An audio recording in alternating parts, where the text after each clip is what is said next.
नमस्कार।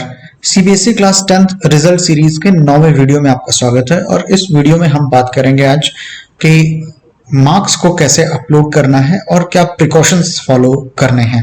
बहुत ज़रूरी चीज़ है, इस वीडियो को बहुत ध्यान से देखने की ज़रूरत है।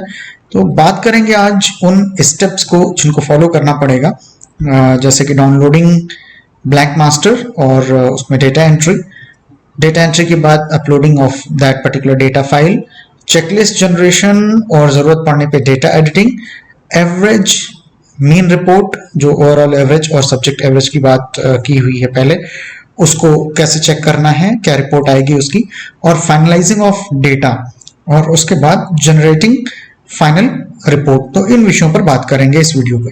सीबीएसई के ई परीक्षा पोर्टल में अपने स्कूल के लॉगिन क्रेडेंशियल्स को डाल करके इस पेज तक पहुंच जाएंगे। यहाँ पर होम, लॉगआउट और हिस्टोरिकल परफॉर्मेंस, इन 3 बटन्स की हम ऑलरेडी चर्चा कर चुके हैं। आज बात करेंगे download blank master, upload final marks, review data, finalize data और फाइनल रिपोर्ट की बात करेंगे। डाउनलोड फाइल में जाएंगे, यहाँ पर डाउनलोड ब्लैंक मास्टर को क्लिक करेंगे तो आपको एक एक्सेल फाइल डाउनलोड हो जाएगी जिसमें स्टूडेंट्स के रोल नंबर, उनका नाम, 1 से लेकर के 7 सब्जेक्ट और सारे सब्जेक्ट्स के मैक्सिमम मार्क्स यहाँ पर दिए होंगे। इसी फाइल में आपको स्टूडेंट्स के मार्क्स को फिलअप करना है। पूरी कोशिश कीजिए या यूं कहिए कि इंश्योर कीजिए कि डेटा टाइप करके एंटर किया जाए, कॉपी पेस्ट ना किया जाए। कॉपी पेस्ट करने से प्रॉब्लम क्या होती है कि जो आपकी सोर्स फाइल होती है उसकी फॉर्मेटिंग ऑटोमेटिकली आपकी टारगेट फाइल पर आ जाती है और अपलोड करने में प्रॉब्लम हो सकती है। इस फाइल का ना तो नाम चेंज करना है, ना किसी तरीके की फॉर्मेटिंग चेंज करनी है, कोई भी चेंजेस नहीं करने हैं यहाँ पर। एक बार डेटा फाइनल हो जाए आप सेव कर लें उसको। और एक चीज का ध्यान देंगे, ऑल्दो सीबीएसई ने फैक्ट्स में कहा है कि जो बच्चे एब्सेंट हैं उनको एब्सेंट मार्क करना है, लेकिन ये फाइल अभी केवल न्यूमेरिकल डेटा ले रही है, कोई कैरेक्टर डेटा नहीं ले रही है। अगर आप एब्सेंट मार्क करते हैं, ABSENT लिखते हैं, तो ये फाइल अपलोड करते समय एरर दिखाएगी। तो जो बच्चे एब्सेंट है वहां पर 0 मार्क्स फिल करिए फिलहाल के लिए। भविष्य में अगर सीबीएसई करेक्शन कर देता है तो अच्छी बात होगी। डेटा सेव हो जाने के बाद में अपलोड फाइल में आ जाइए। अपलोड फाइनल मार्क्स, आपको एक पॉपअप खुलेगा जहां पर ब्राउज करके फाइल को सेलेक्ट करना है, सेलेक्ट करके अपलोड कर देना है।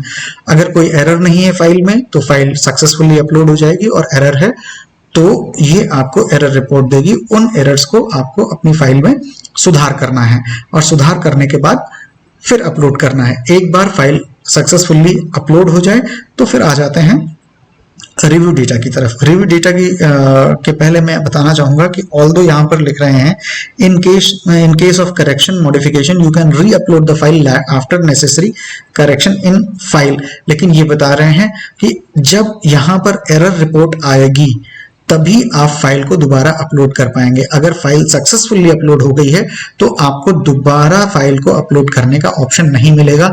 फिर आपको कोई भी करेक्शन करने हैं तो रिव्यू डेटा में जाना होगा। इसलिए मैं कहना चाहूंगा कि फाइल में जो भी मार्क्स हैं कोशिश करें उनमें कम से कम एडिट करने की संभावना रह जाए, क्योंकि रिव्यू डेटा में जाने के बाद में डेटा 1 by 1 ही एडिट होगा, बल्क डेटा एडिट नहीं हो पाएगा।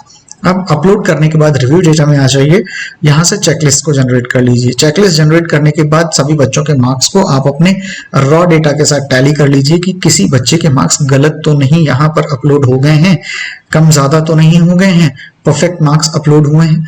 अगर परफेक्ट मार्क्स अपलोड हो गए हैं तो अच्छी बात है, और नहीं हुए हैं तो आप एडिट डेटा में जाएंगे। एडिट डेटा करेंगे तो यहाँ पर आपके लिए एक व्यू करके ऑप्शन आ जाएगा।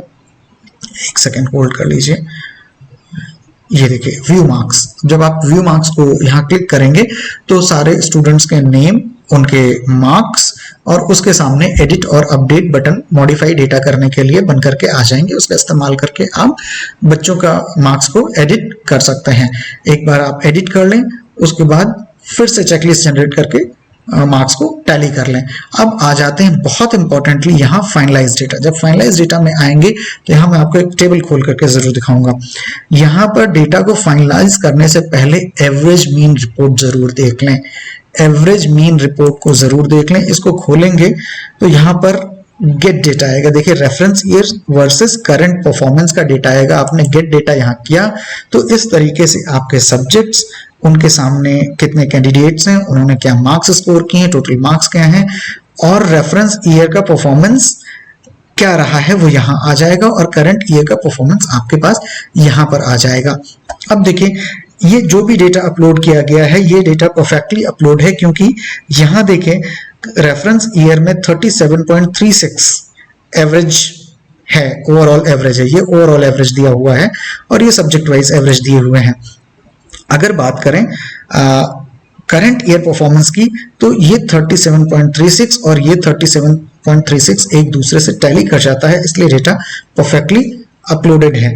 अगर यहां पर गलती होती इसके बीच में 37.36 और इसके बीच में डिफरेंस होता है, यानी यहां ये ज्यादा होता और ये 37.36 ही होता, तो नीचे यहां पर लिख करके आ जाता कि there is discrepancy in the data shown in red colour. जिस डेटा में यहाँ डिस्क्रिपेंसी होगी वो रेड कलर में शो होने लगेगा, यानी कि अगर सब्जेक्ट का जो एवरेज है वो +-2 से डिफर कर रहा होगा तो सब्जेक्ट एवरेज में भी रेड कलर से यहाँ शो करने लगेगा, और अगर ओवरऑल एवरेज में डिफरेंस होगा तो वो भी रेड कलर से शो करने लगेगा। ओवरऑल एवरेज को या तो रेफरेंस ईयर के एवरेज से कम रहना है या उसके ठीक बराबर रहना है, इससे ज्यादा नहीं हो सकता। तो इसको चेक करने के लिए मैंने ऑलरेडी एक टूल बना करके दे रखा हुआ है इसी वीडियो सीरीज के वीडियो नंबर 6 और 7 में।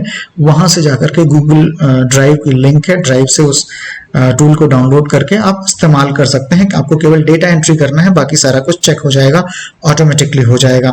और जहां जहां पर भी आप डेटा वेरिएशन कर रहे होंगे उसका इफेक्ट क्या पड़ रहा है सब्जेक्ट एवरेज पर और ओवरऑल एवरेज पर, वो भी आपको दिखाई पड़ जाएगा।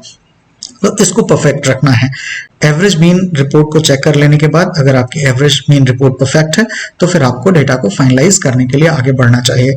एक बार मन में और श्योर हो लें कि आप डेटा को फाइनलाइज कर दें। जब आप फाइनलाइज डेटा करने के लिए जाएंगे तो आपसे फाइनलाइजेशन के लिए पूछा जाएगा।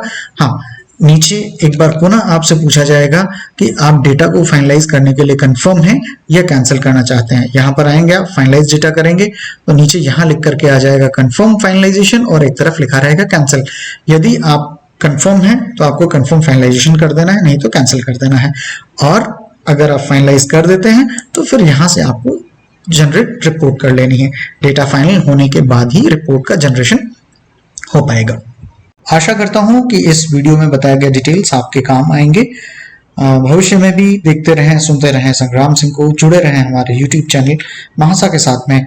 जय हिंद।